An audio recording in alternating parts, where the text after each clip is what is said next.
Yes, people are asking about whether there's a cover or a case included with the device, and we do have pre-monogrammed polyurethane bags that go with each of the devices that will be issued. So each student will get a Chromebook, a bag to store it in, and a power cord.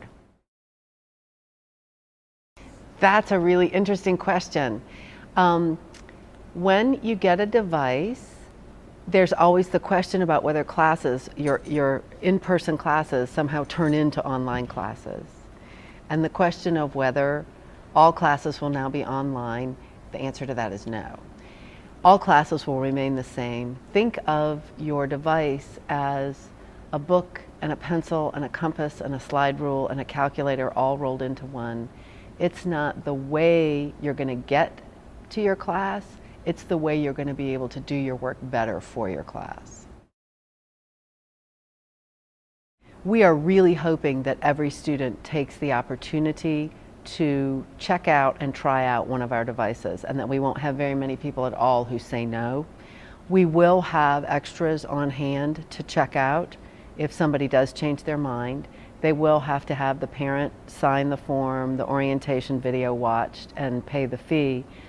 But so much of what's going to be delivered through every classroom is going to be able to be streamlined and more efficient and have fewer technical difficulties that we all get frustrated with if everybody's using the same device. We only have to configure things once and for one type of device and know how to hook things up, for example, or run a particular app one way if everybody has the same device. So we're hoping everybody will try it out. If the device isn't picked up on Thursday or Friday of next week, after the midwinter break there, that 5-day weekend, they will be able to pick them up. Probably we'll set some hours. I'm guessing it'll be like during Empower Time or after school. Checking them out requires, once as they're issued, there are 3 tasks that each student needs to complete on the device, which will take, we think, about 5 to 7 minutes. So it's not just like checking out a book or checking out one of the Chromebooks that we have now. It will take a little bit of time, so we may have to restrict the time that we issue them, only so that we make sure we have enough hands on deck to help people and make sure it happens right. The form that they sign, we make sure that parents have viewed the video by asking them to sign a form saying that they have viewed it. We trust it when parents sign something that said, that say we've done that. And so the video can be viewed either online or at the orientation session here at school on Thursday. And that's really all that parents need to do, is be familiar with that video and with the policy that's referred to in the letter that all parents got. The process for distributing the devices, and I have to say we've been spending an enormous amount of time planning this, predicting where there might be bottlenecks. We really want this to go smoothly. The reason that we picked the days that we did is traffic is pretty light in the Media Center then, and we will be distributing them from the Media Center. There'll be several checkpoints. Students will enter in the regular entrance to the Media Center, go straight down toward the window, and there will be 3 different alphabetized stations where they can we can check to make sure their internet forms are on file, the parent signed form about the device initiative has been signed, and that the insurance payment has been made.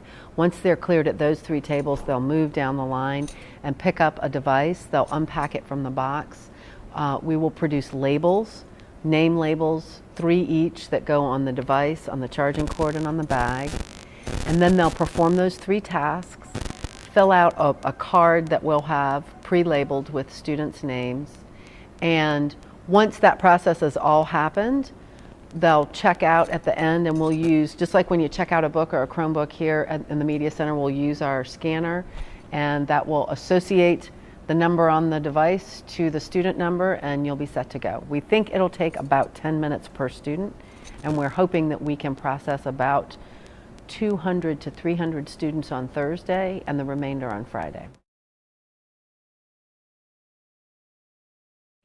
The only reason that the fee is paid is if a student wants to take the device home. And so if a student doesn't have the $12.50 to pay for the insurance for half the year, then they can simply check the box that says they don't want insurance, and they can choose to keep it here. And then we'll have a method for checking in and checking out, again, like we do the Chromebooks that we already have. No, the form is only if you choose to take one of the school-issued devices. We're advising everybody at this point to give it a try, though. One of the great things about a one-to-one initiative like this is it allows those of us who do technology, both at the district level and in the building, to minimize the amount of time that we lose due to technical difficulties. With everybody using the same device, we can make sure that it all works well, and we can control that through the domain in the backside, not on the device itself, but in the way the device hooks up to our system.